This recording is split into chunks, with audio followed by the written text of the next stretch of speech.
விருப்பமில்லை. And I don't want to waste your time as well. உங்களுடைய நேரத்தையும் வீணாக்குவது எனக்கு பிடிக்காது. So let me ask you, why are we here today? நான் உங்கள்கிட்ட கேட்கிறேன், இன்றைக்கு ஏன் நாங்கள் இங்கே இருக்கிறோம்? We are here to listen to the word of God.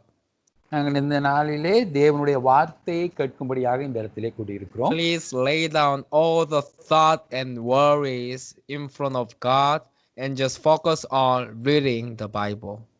உங்களுடைய எண்ணங்கள், உங்களுடைய சிந்தனைகள், உங்களுடைய கவலைகள் எல்லாவற்றையும் தேவன் மீது வைத்துவிட்டு நீங்கள் ஆண்டவருடைய வார்த்தைக்கு செவி கொடுங்கள்.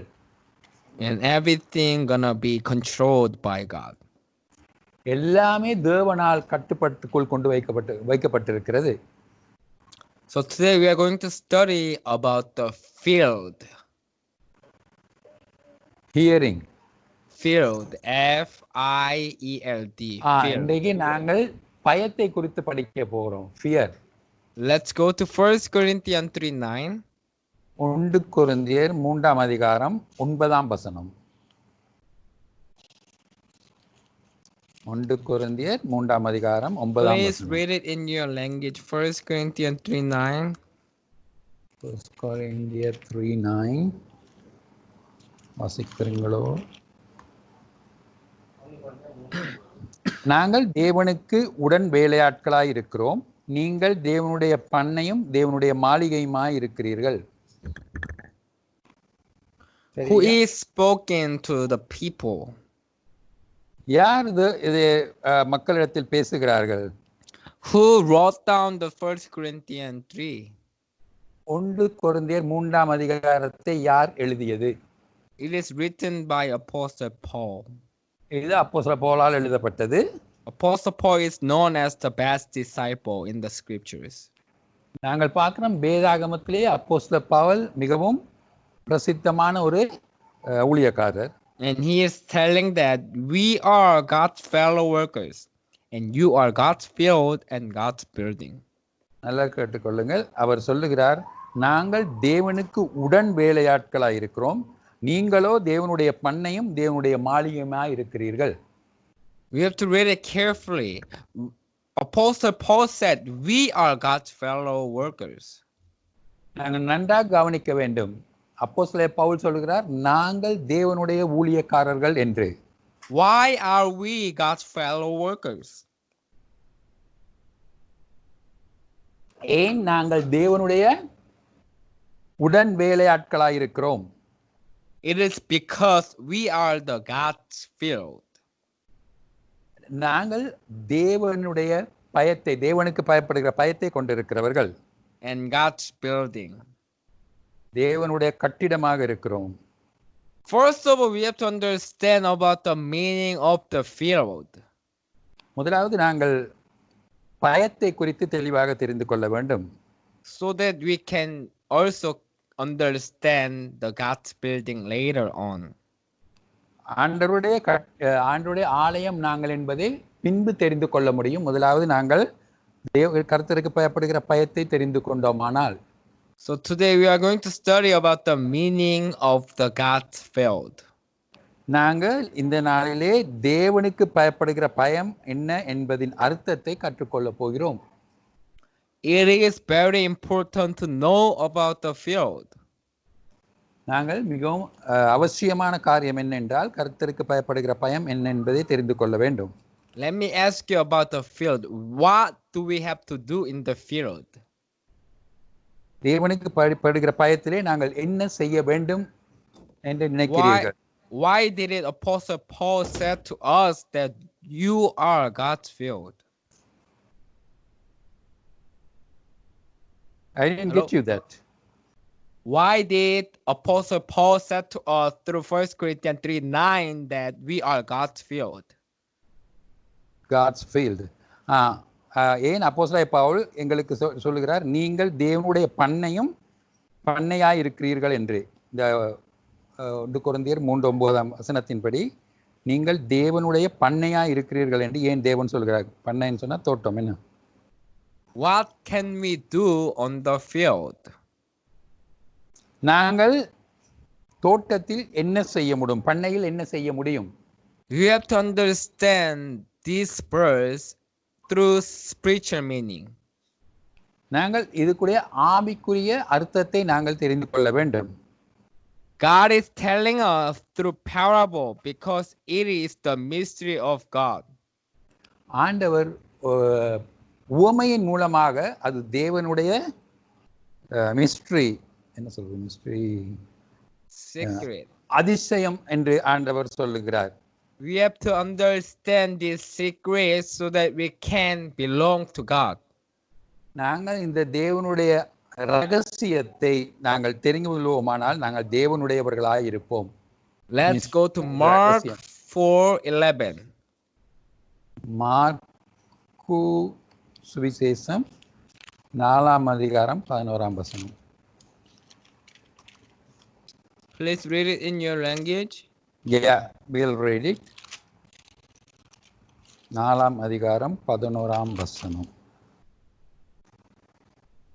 Mark 4:11. Yeah, we are reading. அதற்கு அவர், தேவனுடைய ராஜ்யத்தின் ரகசியத்தை அறியும்படி உங்களுக்கு அருளப்பட்டது, புறம்பே இருக்கிறவர்களுக்கோ இவைகளெல்லாம் உவமைகளாய் சொல்லப்படுகிறது. ஆமென். According to 1 Corinthians 3:9 said, Apostle Paul said to us that we are God's fellow workers. அப்போஸ்தலர் பவுல் அந்த 1 கொரிந்தியர் 3ஆம் அதிகாரம் 9ஆம் வசனத்தின்படி என்ன சொல்லுகிறார் என்றால், நாங்கள் தேவனுடைய உடன் வேலையாட்கள் என்று சொல்லுகிறார். However, if we do not understand the secret of the kingdom of God according to Mark 4:11, we cannot be the God's fellow workers, but we might belong to outside people. நாங்கள் தேவனுடைய ராஜ்யத்தின் மகிமையை தெரிந்து கொள்ளாவிட்டால் நாங்கள் தேவனுடைய ஊழியக்காரர்களாக இருக்க முடியாது, உடன் வேலையாட்களாக இருக்க முடியாது. நாங்கள் உலகத்தாரை போல் இருப்போம். Mark 4:11 said, but to those on the outside, everything is said in parables. அதாவது நாங்கள் மார்க்கு 4ஆம் அதிகாரம் 11ஆம் வசனத்தின்படி, which means that the outside people cannot understand the meaning of God's field. அங்க என்ன 16 வசனத்தின்படி, புறம்பே இருக்கிறவர்கள், அதாவது கிறிஸ்தவர் அல்லாதவர்கள், இவைகளெல்லாம் உலகத்தாருக்கு புரியாது, அவர்களுக்கு என்ன சொல்லப்படுகிறது என்று அவங்களுக்கு விளங்காது என்று வேதத்திலே சொல்லப்பட்டிருக்கு. It is because they cannot understand the secret of the kingdom of God, they cannot be the God's fellow. அவர்கள் தேவனுடைய ராஜ்யத்தின் ரகசியத்தை அவர்கள் தெரிந்து கொள்ள முடியாது, புறம்பே இருக்கிறவர்கள். அதனால அவர்கள் தேவனுடைய உடன் வேலையாட்களாக இருக்க முடியாது. If you and I today want to be the God's fellows, we have to understand the secret of the kingdom of God in Mark 4:11. Mark 4:11 சொன்னது போல, நாங்கள் தேவனுடைய உடன் வேலையாட்களாக இருக்க வேண்டும் என்றால் நாங்கள் அந்த தேவனுடைய ராஜ்யத்தின் இரகசியத்தை அறிந்திருக்க வேண்டும்.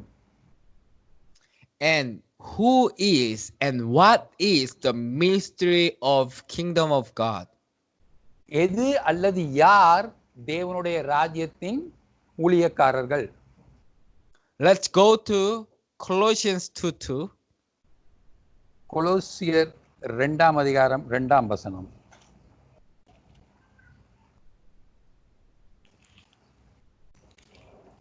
கொலோசியர் 2ஆம் அதிகாரம் 2ஆம்.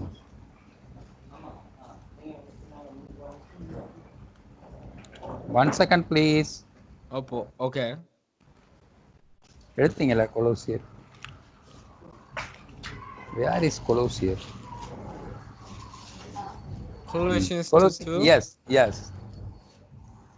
அவர்களுடைய இருதயங்கள் தேற்றப்பட்டு அவர்கள் அன்பினால் இணைக்கப்பட்டு பிதாவாகிய தேவனுக்கும் கிறிஸ்துவுக்கும் உரிய ரகசியத்தை அறிந்து கொள்ளுகிற உணர்வின் பூர்ண நிச்சயத்தினுடைய எல்லா ஐஸ்வர்யத்திற்கும் உரியவர்களாக வேண்டும் என்று இப்படி விரும்புகிறேன்.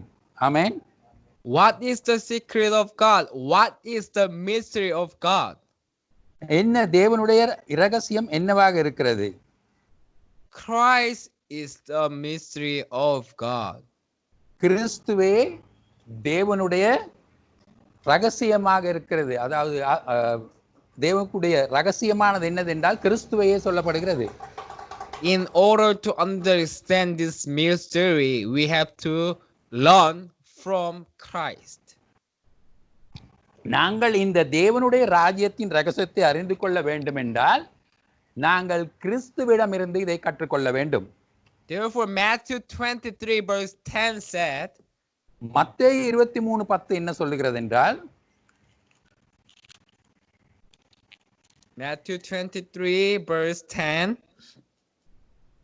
மத்தேயு 23:10, நீங்கள் குருக்கள் என்றும் அழைக்கப்படாதிருங்கள், கிறிஸ்து ஒருவரே உங்களுக்கு குருவாய் இருக்கிறார். ஆமென். Who is our teacher? யார் எங்களுடைய குரு? Christ is our teacher. கிறிஸ்துவே எங்களுடைய குருவாக இருக்கிறார். And what does Christ teach us?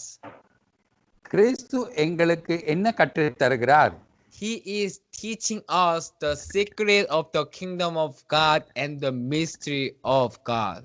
தேவனுடைய ராஜ்யத்தின் ரகசியங்களையும் அதிசயங்களையும் அவர் எங்களுக்கு கற்றுத் தருகிறவராய் இருக்கிறார்.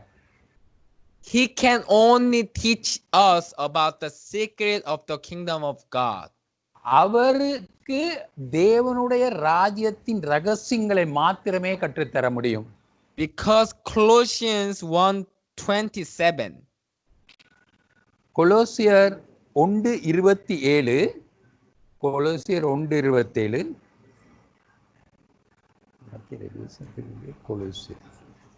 கொலோசியர் 1:27, 1:27.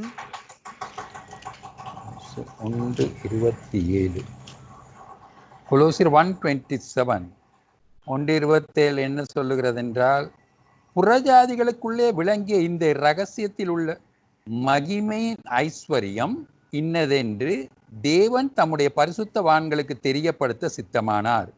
கிறிஸ்துவானவர் மகிமையின் நம்பிக்கையாக உங்களுக்குள் இருப்பதே அந்த ரகசியம். ஆமென். 1 Corinthians 3:9 is telling us that we are God's field, and this is the secret of the kingdom of God. So we have to understand this spiritual meaning so that we can become the God's follower. 1 கொரிந்தியரில் சொல்லப்பட்டிருக்கிற வண்ணமாக நாங்கள் தேவனுடைய பண்ணைகளாக இருக்கிறோம். நாங்கள் தேவனுடைய பண்ணைகளாக இருக்கிறோம் என்றதின் ரகசியத்தை நாங்கள் இந்த வேத வார்த்தையின் மூலமாக நாங்கள் தெரிந்து கொள்ள முடியும். And in order to understand this mystery, we need to know who our teacher is, and our teacher is Christ. நாங்கள் இந்த ரகசியத்தை, தேவனுடைய ராஜ்யத்தின் ரகசியத்தை நாங்கள் அறிந்து கொள்ள வேண்டும் என்றால் யார் எங்களுடைய போதகராக இருக்க வேண்டும் என்று நாங்கள் அறிந்து கொள்ள வேண்டும். Why does Apostle Paul said to us that we are the field? ஏன் அப்போஸ்தலனாகிய பவுல் சொன்னார் நாங்கள் தேவனுடைய பண்ணை என்று? What is field consisted of? பண்ணை என்றால் என்னத்தை குறிக்கின்றது? Field consists of the dust. Field அதாவது பண்ணை வந்து புழுதியை குறிக்கிறது. What can we do on the field? நாங்கள் பண்ணையில் என்ன செய்ய முடியும்? We can do farming and we can do cultivate. நாங்கள் அங்க ஃபார்மிங் என்ன விவசாயம் செய்ய முடியும், அங்கே வேளாண்மை செய்ய முடியும். Let's go to Genesis 2:7. ஆதியாகமம் 2ஆம் அதிகாரம் 7ஆம் வசனம்.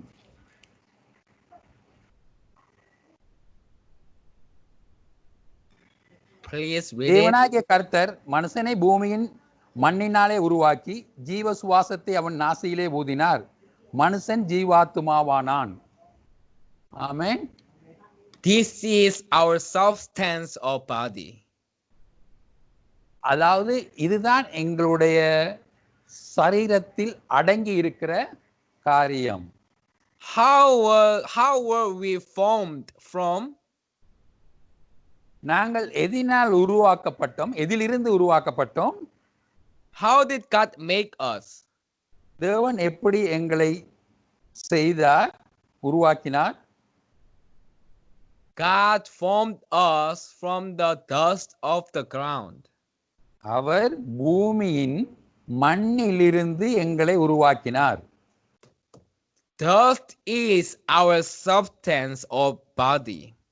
எங்களுடைய சரீரத்தில் அடங்கியிருப்பது மண் அல்லது புழுதி, dust. We all are formed by the dust of the ground. நாங்கள் பூமியின் மண்ணினாலே உருவாக்கப்பட்டிருக்கிறோம். This is the reason why Apostle Paul said, "We are and you are God's field." இதனால தான் அப்போஸ்தலனாகிய பவுல் சொல்லுகிறார், நீங்கள் தேவனுடைய பண்ணையாக இருக்கிறீர்கள் என்று. ஆமென். Because our substance is the dust of the ground. நாங்கள் மண்ணில் செய்யப்பட்டவர்கள். And what do we have to do with our body? எங்களுடைய உடம்பிலே நாங்கள் என்ன செய்ய வேண்டும்? Apostle Paul said we are the field. அப்போஸ்தலனாகிய பவுல் சொல்லுகிறார், நாங்கள் தான் பண்ணை என்று. What do we have to do on the field? நாங்கள் பண்ணையில் என்ன செய்ய வேண்டும்? If somebody give you very big and wide field, and if you do not do anything, it is useful or useless. யாராவது உங்களுக்கு ஒரு பெரிய பண்ணையை கொடுத்து அதை நீங்கள் ஒன்றுமே செய்யாமல் வைத்திருந்தால் அது உபயோகம் உள்ளதா, உபயோகம் அற்றதா? We have to do farming if we have field. எங்களுக்கு ஒரு பண்ணை இருக்கும் என்றால் நாங்கள் அதில் விவசாயம் செய்ய வேண்டும். Apostle Paul said to us that we are God's field, and now we understood why we were the field, because our substance or body is the dust. அப்போஸ்தலனாகிய பவுல் எங்களுக்கு பண்ணை என்று சொன்னார். நீங்கள் தேவனுடைய பண்ணை என்று சொன்னார். நாங்கள் இப்பொழுது அறிந்து கொள்ளுகிறோம் ஏன் அப்படி சொன்னார் என்று. நாங்கள் மண்ணினாலே உண்டாக்கப்பட்டவர்கள். Since we understand that we are God's field, we have to do something on our field. If we do not do anything, we are wasting our field. நாங்கள் தேவனுடைய பண்ணை என்று அறிந்திருப்போமானால் நாங்கள் எங்களுடைய பண்ணையில் ஏதாவது நாங்கள் செய்ய வேண்டும். அப்படி நாங்கள் செய்யாமல் இருப்போமானால் நாங்கள் அதை வீணாக்குகிறோம். And we have to do farming on our field. In order to do the farming, what do we need? நாங்கள் எங்களுடைய பண்ணையிலே விவசாயம் செய்ய வேண்டும். நாங்கள் அப்படி செய்வதற்கு எங்களுக்கு என்ன தேவை? Let's go to Luke 8:11. Luke 8:11. லூக்கா 8:11. லூக்கா 8:11 எடுங்க பார்ப்போம். 8ஆம் அதிகாரம் 11ஆம் வசனம்.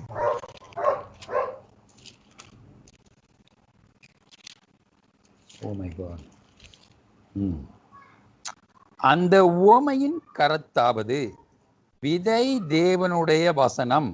ஆமென். Luke 8:11 said the seed, the spiritual seed, is the word of God. லூக்கா 8ஆம் அதிகாரம் 11ஆம் வசனம் எங்களுக்கு தெளிவாக சொல்லுகிறது விதை தேவனுடைய வசனம் என்று. தேவனுடைய வசனம் விதையாக இருக்கிறது. ஆமென். We have to plant this seed in our field. எங்களுடைய பண்ணையிலே நாங்கள் அந்த விதையை பயிரிட வேண்டும். So that we can accompany with God. Say it again. We can accompany with God when we plant the seed.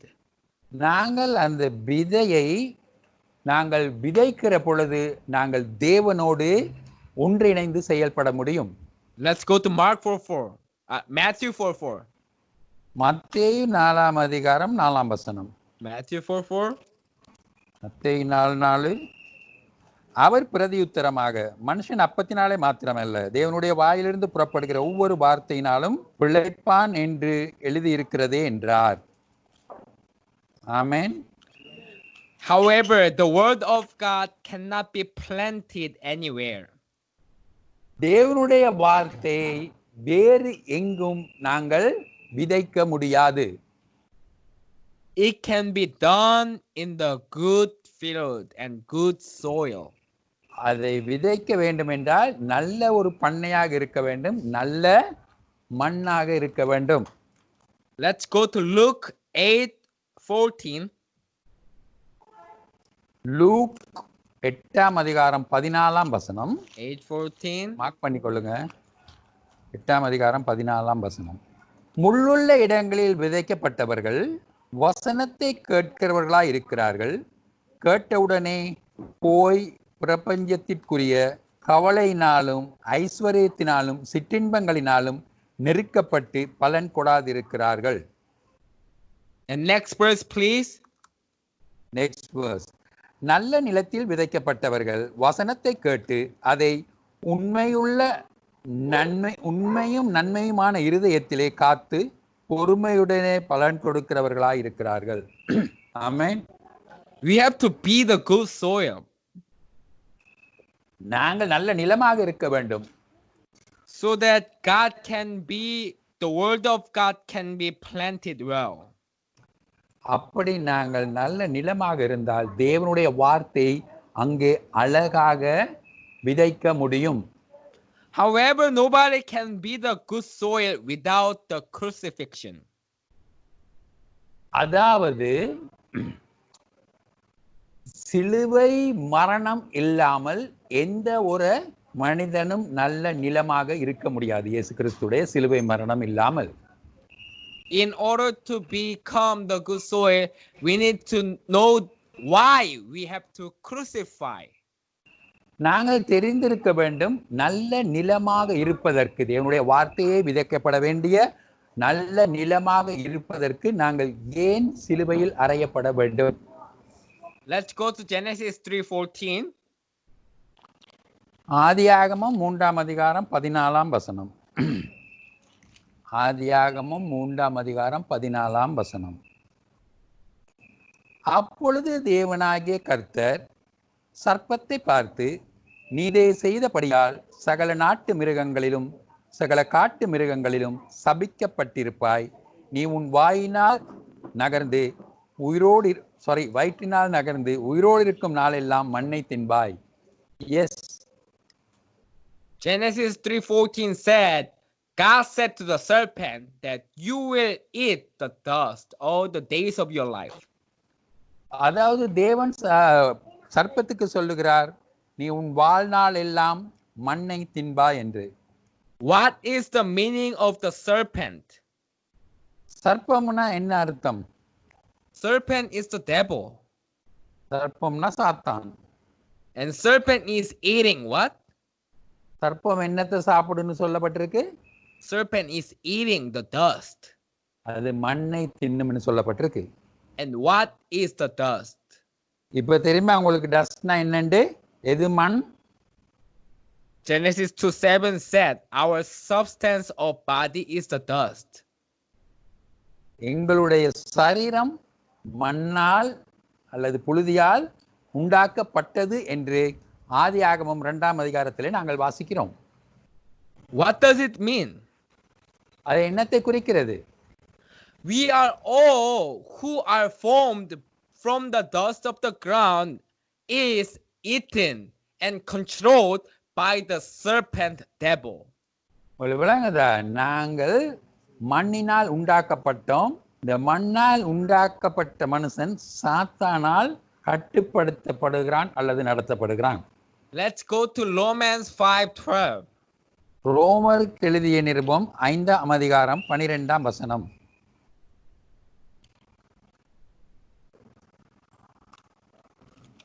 ஐந்தாம் அதிகாரம் 12ஆம் வசனம்.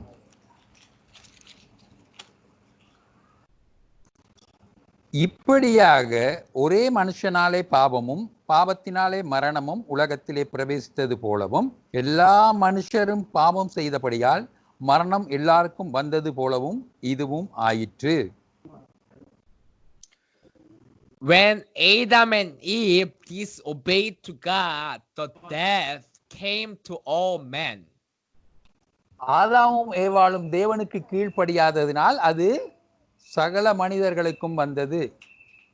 Therefore nobody can live forever. எந்த ஒரு மனுஷனும் நித்தியமாக தொடர்ந்து ஜீவிக்க முடியாது. Before Adam and Eve ate the fruit of the knowledge of good and evil, there was no death. ஆதாமும் ஏவாளும் நன்மை தீமை அறியத்தக்க கனியை சாப்பிடுகிறதுக்கு முதலில் அங்கு மரணம் இருக்கவில்லை. However, the one man, Adam, when he disobeyed to God, the death came to all men. அந்த ஒரே ஒரு மனிதன் தேவனுடைய வார்த்தைக்கு கீழ்ப்படியாம போனதினால் எல்லா